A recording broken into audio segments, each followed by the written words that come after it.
Minister, this question is in relation to biotoxin outbreaks that affect shellfish aquaculture operations around the coast. As you know, there's a number of areas that are prone to biotoxin outbreaks, which means that the shellfish can't be harvested and has to be kept in the water for a long period until the biotoxin dissipates or as the test results show that it's clear. This leads to a serious financial burden on the operations involved, and the question just seeks to see whether there'll be any support from the state. Thank you, Deputy Minister. Number 8. The EU regulations establishing the European Maritime and Fisheries Fund was published on the 20th of May 2014. Following months of intense lobbying and negotiation, I announced on the 12th of June 2014 that I had secured 148 million from the new fund for the period 2014 to 2020 for the development of the Irish seafood industry and the coastal communities that depend on it.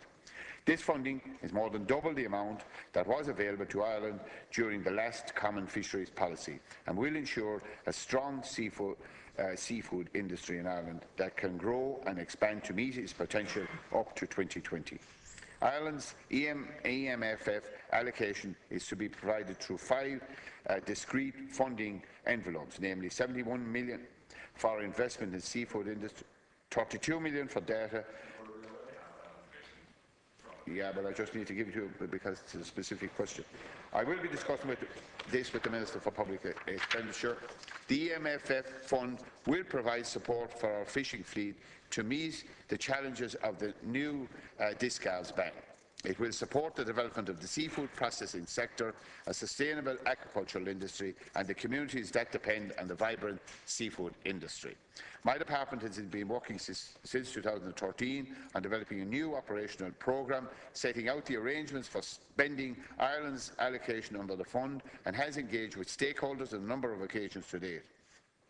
Article 55 of the EMFF regulation provides Member States with the option of providing compensation from our operational programme to mollusk farmers for the temporary suspension of harvesting of farm mollusks due to outbreaks of toxin-producing plankton or the presence of plankton containing biotoxins.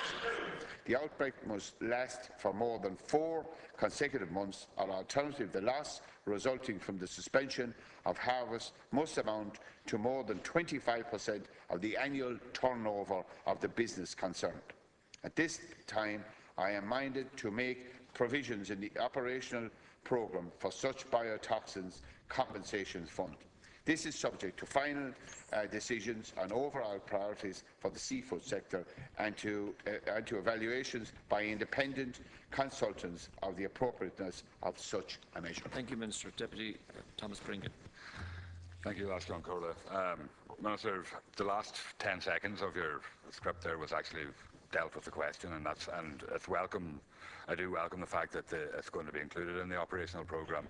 And maybe a lot of time could be saved if we didn't have a rehash again of the department's press release in the first minute and a half of the response. And I know that's not your fault, Minister. You're given the script, but I mean the detail and the information is there. So I welcome that, and I think it's something that should happen because it's important in terms of sustaining the shellfish sector in particular. And I look forward to seeing that a programme will be actually put in place and as part of the operational programme and see how that works. Thank you.